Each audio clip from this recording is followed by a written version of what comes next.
warahmatullahi wabarakatuh. Kami dari kelompok 4 kelas 8G akan membuat video jelajah keanekaragaman budaya Indonesia, dan kami akan memberitahu kepada teman-teman sejarah dari tempat-tempat yang kami kunjungi di Jogja. Di tempat pertama kita mendatangi Candi Prambanan.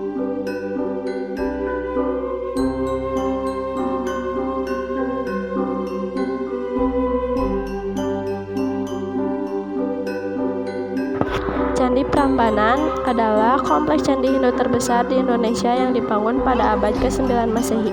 Candi ini dipersembahkan untuk Trimurti, 3 dewa utama Hindu, yaitu Brahma sebagai dewa pencipta, Wisnu sebagai dewa pemelihara, dan Siwa sebagai dewa pemusnah. Arsitektur bangunan ini berbentuk tinggi dan ramping sesuai dengan arsitektur Hindu pada umumnya.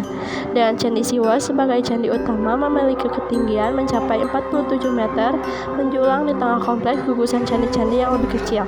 Sebagai salah satu candi termegah di Asia Tenggara, Candi Prambanan menjadi daya tarik kunjungan wisatawan dari seluruh dunia. Menurut Prasasti Siwagra, candi ini mulai dibangun pada sekitar tahun 850 Masehi oleh Rakai Pikatan dan terus dikembangkan oleh Balitung Mahasambung pada masa kerajaan Medang Mataram. Di tempat kedua kita mendatangi Tebing Breksi.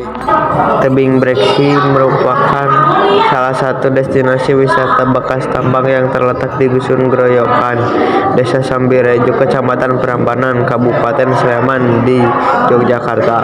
Sejak saat itu masyarakat setempat mulai berinisiatif untuk mengembangkan Tebing Breksi dengan kreativitas yang dimiliki. Tempat ketiga kita mendatangi Keraton Yogyakarta.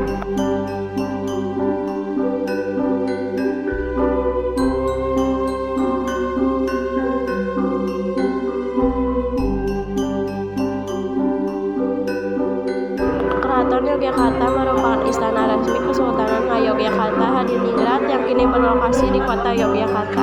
Keraton ini didirikan oleh Sri Sultan Hamengkubuwono pada tahun 1755 sebagai istana atau Keraton Yogyakarta yang baru berdiri akibat perpecahan Mataram Islam dengan adanya perjanjian Giyanti.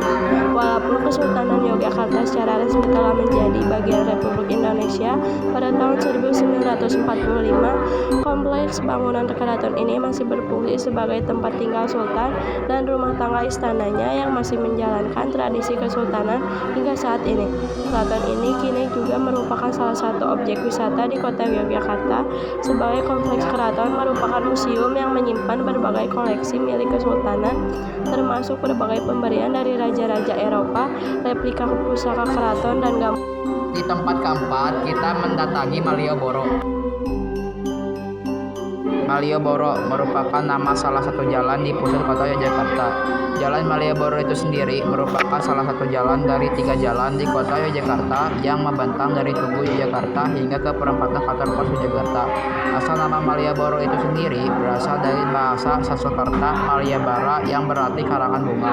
Pemerintah Hindia Belanda membangun Malioboro sebagai kawasan pusat perekonomian dan pemerintahan pada awal abad 19. Malioboro mulai populer pada era kolonial 1790 sampai 1945.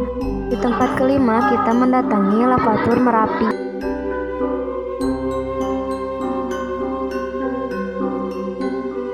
Lavatur Merapi sendiri merupakan wisata naik jeep berkeliling kawasan Merapi yang terkena dapat erupsi Merapi pada tahun 2010. Pasca letusan tersebut berdampak pada keindahan alam.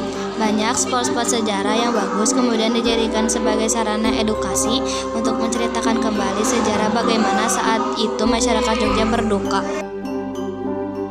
Lavatur Merapi tidak lepas dari jejak erupsi-erupsi yang pernah terjadi. Ide untuk membuka wisata petualangan ini muncul setelah erupsi besar pada tahun 2010. Pada waktu itu, lava dan lahar dingin melanda daerah sekitar dan meningkatkan pemandangan yang menakutkan. Lepas dari sejarah Lavatur Merapi Jogja, wisata ini menawarkan pengalaman yang tak terlupakan bagi para pengunjungnya. Dengan menggunakan kendaraan khusus yang dapat melintasi medan berat, bisa